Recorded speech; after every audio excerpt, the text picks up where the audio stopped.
Задоволството на градоначалникот и оптимизмот дека со еден потек ќе реши два проблема кога е во прашање ослободувањето на старата касарна од над 20 многучленни семејства од ромска националност, деновиве го поматува реакција на жителите во населбата Трајаново Трло кои се противат на одлуката кукичките за нив да се изградат над фабриката за вода. Тие сметаат дека на тој начин се создава ново ромско мало со сите негативности и позитивности што ги носи тоа со себе. И затоа бараат да се избере нова локација. За градоначалникот Илиев реакциите се задоцнети и без соодветни аргументи, бидејќи работата со реализацијата на проектот е отидена предалеку и веќе се направени активности и потрошени средства. Имаме одредена реакција и тоа на жители кои се оддалечени можеби 2 км од локацијата каде што треба да бидат сместени.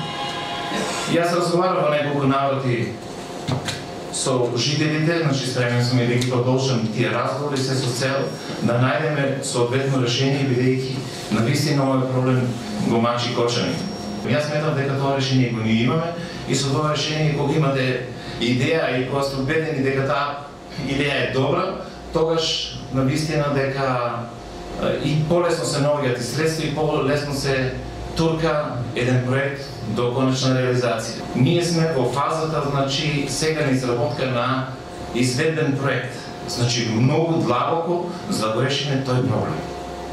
Наистина, сметам дека овие реакции на овие граѓани се повеќе од непотребни, меѓутоа кога имаме реакција, треба и да разговараме и треба да бидеме информирани, се со цел да не направиме нешто што најмалку го посакуваме. Овој пример сам по себе зборува дека секоја визионерска идеја поради нашиот менталитет наидува на различни обструкции и дури ја доведува во прашање нејзината реализација.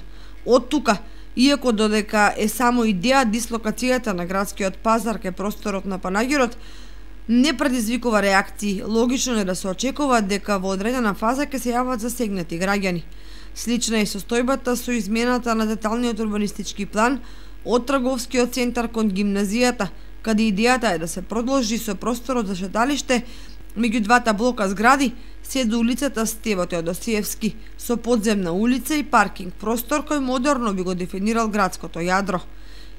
Единствено, можеби помали брнување се очекуваат и од изградбата на модерен плоштад кај сегашниот парк, а новото парковско решение да се искачи на Локубија. Но дали и колку засегнатите ќе се издигнат над сопствените интереси и ќе го поддржат планот, останува да покаже времето.